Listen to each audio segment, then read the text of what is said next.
disappointing, but you got to give Denver credit. They had a winning performance. We did not. We accept responsibility for that. It's the turnover ratio. We didn't do a good enough job of taking care of the ball, and we also didn't do a good enough job of getting the football. All right, it was not a pretty game in Denver in terms of how it ended. Yes, there were some good parts, but as Coach Tallman was saying, the turnover ratio really hurting the Steelers in their first loss, riding in a 6-game winning streak into Denver against the Broncos. We have to break it down, though, and joining me to help do so, Bob Labriola and Tunch Ilkin, and I think we'll start with not taking care of the ball, Tunch. Yeah, almost every turnover resulted in points the other way, and I think one of the things that, like for instance, I watched the film today. The first interception that Ben threw, that Chris Harris made, as AB was coming underneath.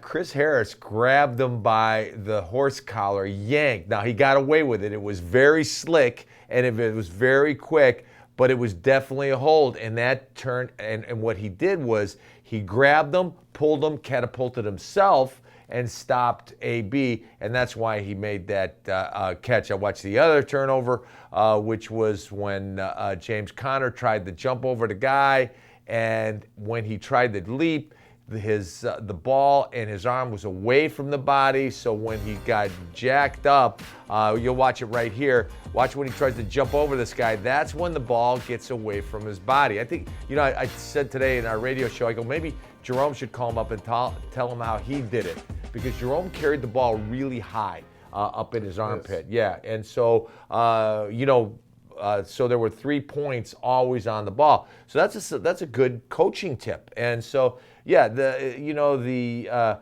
last interception from a standpoint of that, I've never seen it. Marquise Pouncey drove Shelby Harris back into the end zone, put him on his back, or before he put him on his back, he drove him. The ball came into his hand, and he put him on the back. I mean, that's just good blocking and bad luck. And so, those are the 2 interceptions. What was the other fumble? Xavier Grimble. Xavier I thought that was the worst one because of when it happened. We were arguing over that. Because of when it happened. Yeah. It's 3-0 Denver. The Steelers, it was a great play. I mean, he's wide open. He's running out there by himself.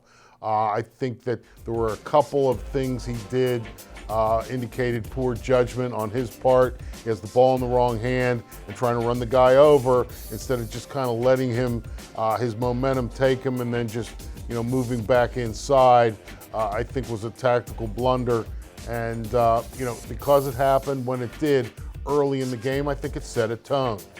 And, that's helmet to helmet too, by the way. But hey, shoulder to I wouldn't. He's a runner. He's a tackler. If you have these, I understand what you're saying. He didn't duck his head. I mean, I'm not sticking up for the Broncos. If you have the rules and you call them some of the time, which they do, that's my beef. If you're going to call it, call it. If you're not, then get it off the books and let's go back to the 80s. That's okay with me too. I'd love to go back to the 80s. All right, let's focus on the loss to Denver, shall we? All right, so we talked about the turnovers by the Steelers offense, but then the defense. Joe Hayden, Cam Hayward, a lot of the defensive leaders in the locker room after the loss yesterday also saying they didn't do enough in terms of getting pressure and sacking Case Keenum and also stopping the run, something that they have been having more success with, Tunch, in recent weeks. Miss, when you look at Philip Lindsay, and we talked about it. I don't know if it was on my 3 Keys or on this show last week. I said, listen, this guy is a tremendous running back. I can't believe he was a free agent coming out of college, maybe because he's only 5'8". He does a great job of pressing the edge on the outside zone, and we saw him break a couple, like 3 of those. And he's also really good at the inside zone, cutting it back, and we saw him break a couple of those. For the most part, I wasn't bothered by the fact that they rushed for 100 yards on the Steelers because it came in chunks, but not giant chunks, and that's what padded his stats. But what bothered me was they weren't able to get more pressure on Case Keenum, especially with McGovern, their center was the starting right guard. Their starting right guard, Elijah Wilkinson, was the backup right tackle, and the backup, the starting left guard was the backup left tackle. And there was another one of those. That was one of the outside zone that he hits it, and then he cuts it right between the outside linebacker and the defensive end. I mean, that's how he kind of made his bones. But one of the things I want to tell you guys is if you watch the film and you're just watching the film and you're not listening to commentators and you're not paying attention to scores, you're just watching the film, you wouldn't have thought that the Steelers lost. And when you walked off that field as the Steelers, it reminded me of a game, and you probably remember this, Labs, in the late 80s when we ran up and down the field on the Kansas City Chiefs. But they blocked the field goal for a touchdown. They blocked the punt, the return for a cut. Yeah. And as we walked off that field and we lost, I looked at Wolf and I said, did we lose that game? Because it didn't feel like you lost it because we were dominating. I mean, if you look at the total yards, dominated. The passing yards dominated. The one thing that they won was the rushing yards. But then if you look at 10 minutes difference in controlling the clock, all those things says that you really took it to them, except the final score. And you can't, you left a lot of points on the field, and that's what ends up happening. You lose this game. I am not bothered by this game. This is a game where all the mistakes can be fixable, and all you got to do is tighten it up. You got to protect the ball a little bit more if you're Xavier or if you're James Conner, and like I said, the first interception by Chris Harris, he got away with a hold. And if you look at the film, you see him, he grabbed him, catapulted himself around to make the play. Well, what bothers me about the game, and it's not just this game. I mean, this turnover ratio issue is an ongoing thing, and it's not just this season. The Steelers cannot take the ball away. They go into the game against Denver, leading the NFL with 37 sacks. They only forced 9 fumbles and recovered 6 so far this whole season. What's going on with the Steelers is, in terms of their turnover ratio, if they don't turn the ball over, then they're even. Right. If they do, they're negative. And Right. it keeps building negative because they don't take the ball away. Right. And you cannot play like that in this league. You cannot play with that fine of a line, that slim of a margin for error, because the rules and, it just doesn't allow for that. You can't play the kind of stifling defense that you used to be able to. You're going to give up some yards, you're going to give up some points, but you have to make plays on defense. And the Steelers sack the quarterback, they get pressure on the quarterback, but I don't understand it. I mean, sack strips, where are those? Right. We had one there were in a bunch. Jacksonville. But I mean, there were a bunch of balls floating through the air in the secondary And in nobody's Denver. making a play. Nobody's making any plays. You at some point you have to be able to make the opponent, and especially the opposing quarterback, pay the price for some mistakes that they're making. I would agree and the with that. Steelers are not doing that. And if they don't start to do that, their season is going to end before they want it to. I guarantee you. All right. On that note, we are going to take a quick break. Much more to talk about from the loss in Denver. We'll be right back here on Steelers Live.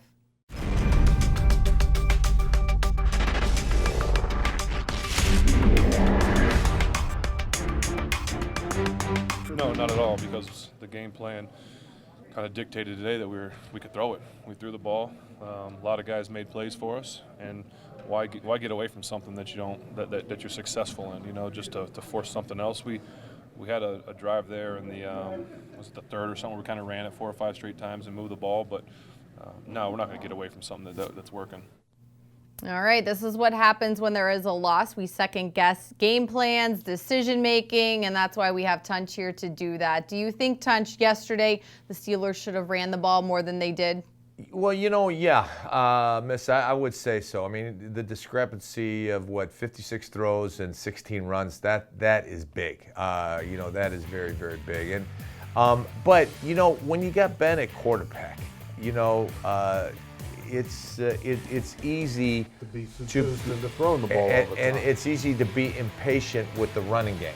And so I understand the temptation. And when you're going no huddle, guess who's calling the plays? It's been. And so I think, one of the things that he probably is thinking, okay, let me throw this ball downfield. Another thing that, we talked about it here last week, their secondary is very aggressive. They jump routes all the time. That's why a lot of the stutter and goes were open all afternoon long. Now you only hit on a couple of them, but you had a couple other opportunities. They have a very, very aggressive, physical secondary, and would you have run the ball more? I would say yeah, but hindsight is 20/20. If he makes all the plays, doesn't throw an interception, then we're saying, wow, great job, Ben, way to be you. Well, I think one of the things that if we would have Randy Fichtner sitting at this desk with us, that he would say is that a lot of the passes that were thrown is what they call run game alternative.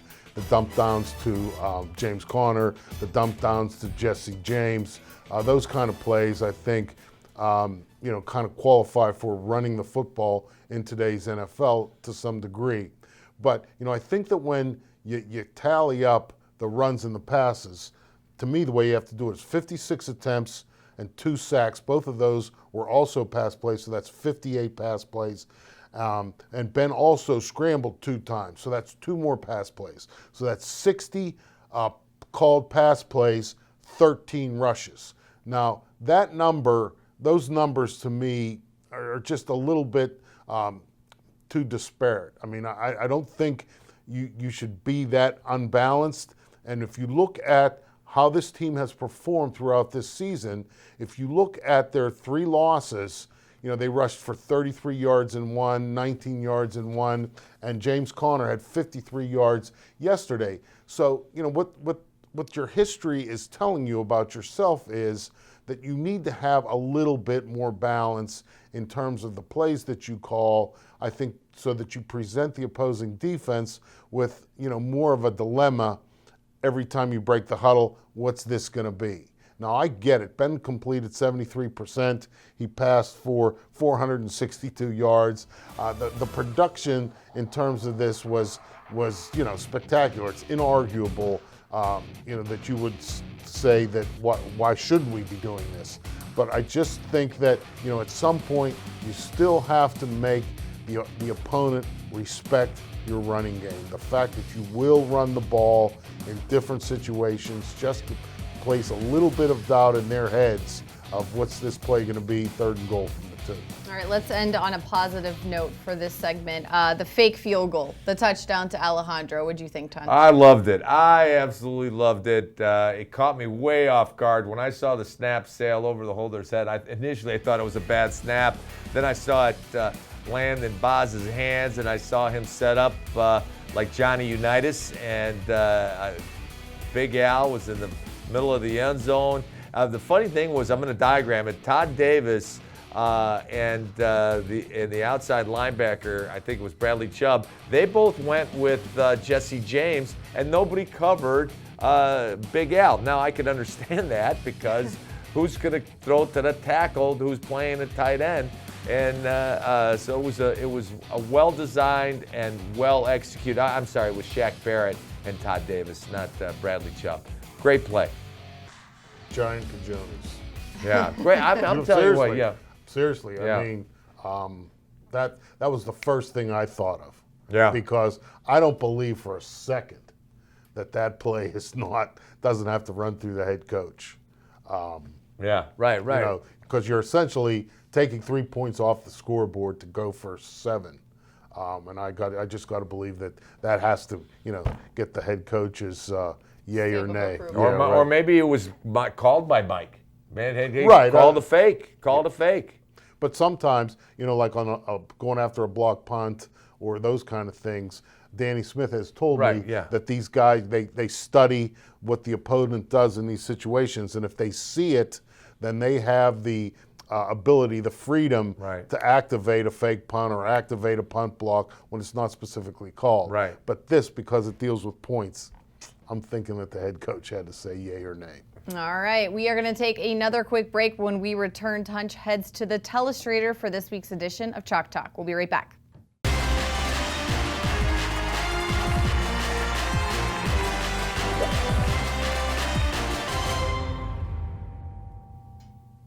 All right, welcome back to Steelers Live, everybody. Tunch is getting ready for Chalk Talk. Are you going to provide some clarity maybe on what went wrong? Well, I don't know if there's going to be any more clarity to what went right or what went wrong, but I'm going to show you what went right in these plays, in the 4 plays that I've picked up. The first one is the almost touchdown by Xavier Grimble. What I love about this play, it's a great call. It is just a well-executed play, and one of the things that the Steelers do a great job of is that, you've seen me diagram the ride 38. Ride 38 is when David DeCastro comes out and he's pulling out here, and he is going to get the support guy. You got a down block, and then Roosevelt Nix, and then you hand the ball off to James Conner. But on this play, we used to call this 138 pass play, 138 tight end delay. So Xavier is going to act like he's blocking, and then he's going to bleed out right to this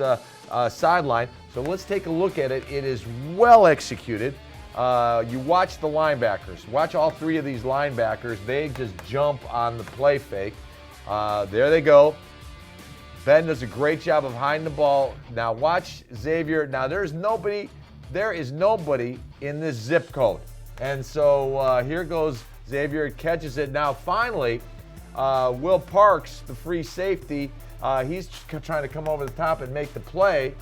And at the goal line, he just jacks him up and the ball comes out.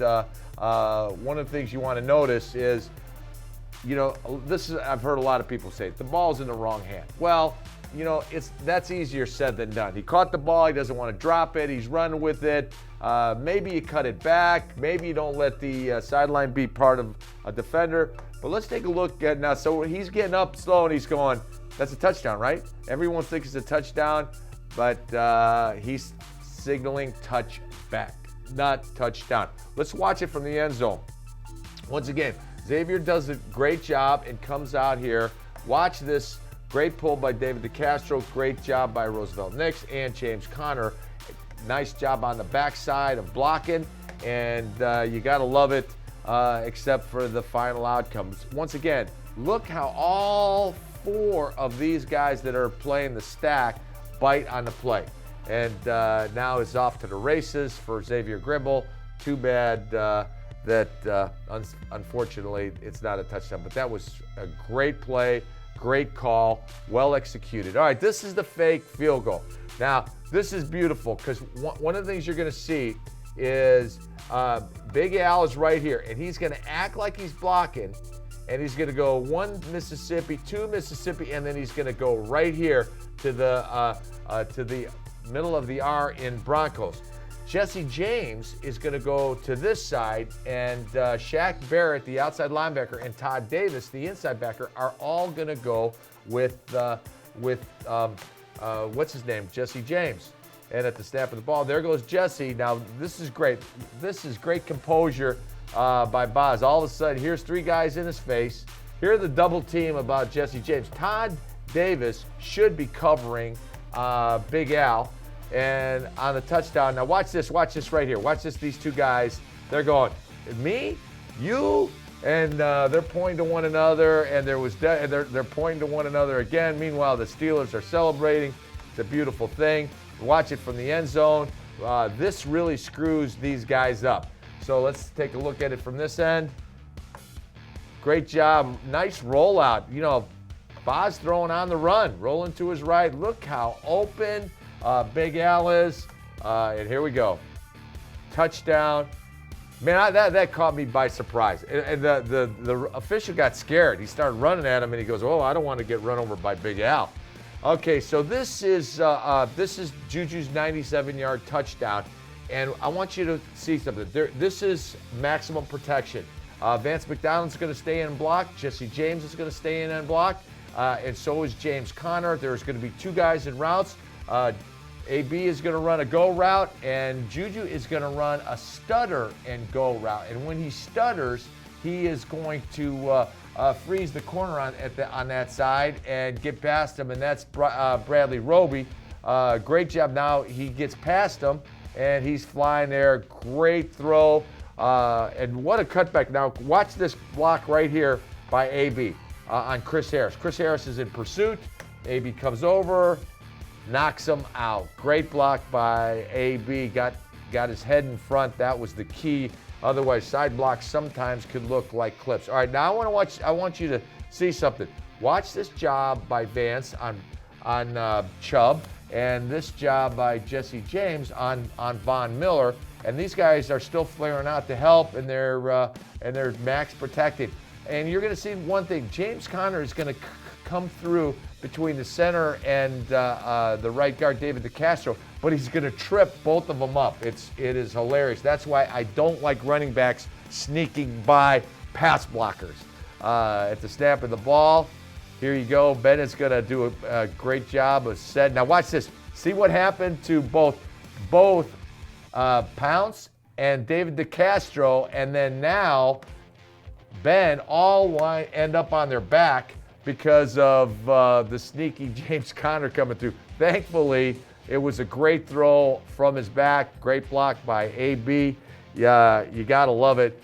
Now we're going to go to the final play, offensive play of the game.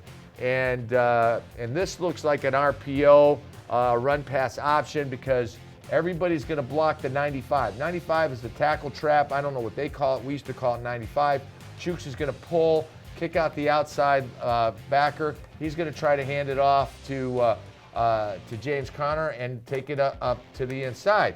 But watch what happens. These guys are going to run into each other, and they're going to miss the handoff. So it forces Ben to make the throw. Bump.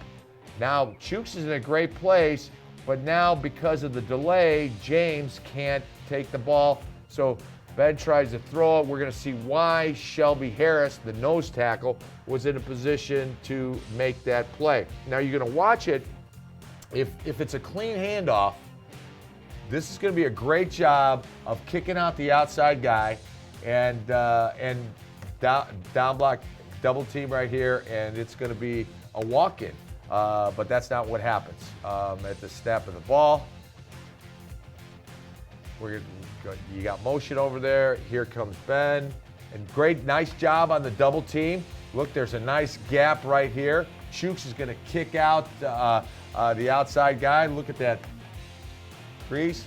But because he had to pull it down. And I want to take this back again. Now watch what happens here. This is called too good of a job blocking. Marquise Pouncey on Shelby Harris. He drives him back into the end zone, and that's why Shelby Harris makes the play. At the snap of the ball, he's driving him out, driving, and he drove him right to where the ball was being thrown. You can't blame Pouncey on that. He's just being aggressive and blocking. And Shelby Harris was lucky to make that catch, but that ended it for the Steelers. All right, Tunch, thanks so much for this edition of Chalk Talk. Thanks to Bob Labriola as well. That's going to do it for this edition of Steelers Live. Coach Shellman's press conference tomorrow at noon. We'll be back tomorrow here at 4 p.m. Have a great night, everybody.